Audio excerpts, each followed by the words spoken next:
Hello, Ram Ram, जय सेवालाल सर्वांना. कशा आहात? वर्षा बंजारा कुकिंगमध्ये तुमचं सर्वांचं स्वागत आहे. तर मी आज घेऊन आलेले आहे काळा मसाला, जो की तो बंजारा लोकांचा पारंपरिक असा मसाला आहे.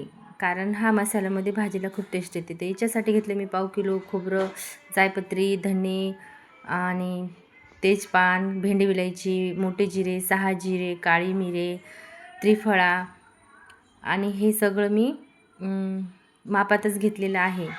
दालचिनीचे तुकडे, आपली हिरवी इलायची, दगडफूल, लवंग आणि हे सगळं एकत्र भाजायचं. काळी मिरी, लवंग आणि त्रिफळा हे एकत्र भाजून घेतलं थोडंसं तेल टाकून, की लगेच याच्यामध्ये जिरं टाकून घेतलं, मोठं जिरं ते भाजून घेतलं की लगेच 6 जिरं पण त्याच्यात टाकून दिलं. आता हे छान असं लालसर भाजलं की त्याला काढून घेतलं. लगेच याच्यामध्ये भेंडी विलायची घेतली आणि दालचिनीचे तुकडे घेतले, ते पण असं तेल टाकून असं भाजून घेतलं. ते पण असं छान परतून भाजून घ्यायचं, कारण मसाला छान भाजला गेला की मसाल्याला चव खूप भारी येते. तर हे आपली हिरवी इलायची, जायपत्री, करणफूल हे पण छान भाजून घेतले आणि हे त्रिफळा ते पण छान भाजून घेतले. त्याच्यातच धने टाकले आणि 1 वाटी अर्धा छटाक खसखस घेतलेली आहे. पाव किलो धने घेतलेले आहेत आणि हे सगळं घ्यायचं आणि हे 1 छटाक तमालपत्र घेतलेलं आहे, ते पण चांगलं असं भाजून घ्यायचं आहे आणि हे पण काढून घ्यायचं. आता याच्यातच खोबरं भाजून घ्यायचं. खोबरं पण एकदम छान असं भाजून घ्यायचं आणि फुलं पण.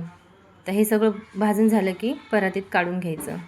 हे जळू नये याची काळजी घ्यायची आणि सारखं फिरवत राहायचं, कारण भाजण्यातच असते सगळं काही.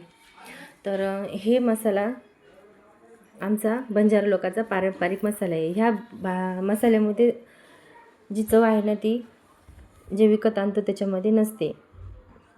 तर हे थोडंसं घ्यायचं, फुलं आणि थोडंसं इकडचा मसाला घ्यायचा आणि हे दोन्ही मिक्स केल्याच्यानंतर मिक्सरमध्ये काढले की बराबर असं निघते पेस्ट. तर हे बघा निघाली.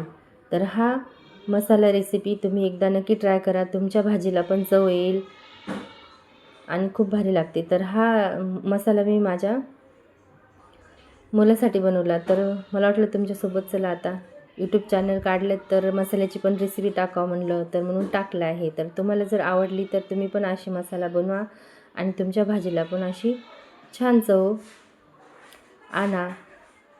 तर बंजारा समाजात तर हा मसाला असतोच, पण ज्यांना ह्या मसाल्याची रेसिपी नाही हे त्यांच्यासाठी रेसिपी टाकली. तर नक्की ट्राय करा. माझा व्हिडिओ आवडल्यास लाईक, कमेंट, शेअर आणि नवीन असाल तर सबस्क्राईब करा. बाय सर्वांना.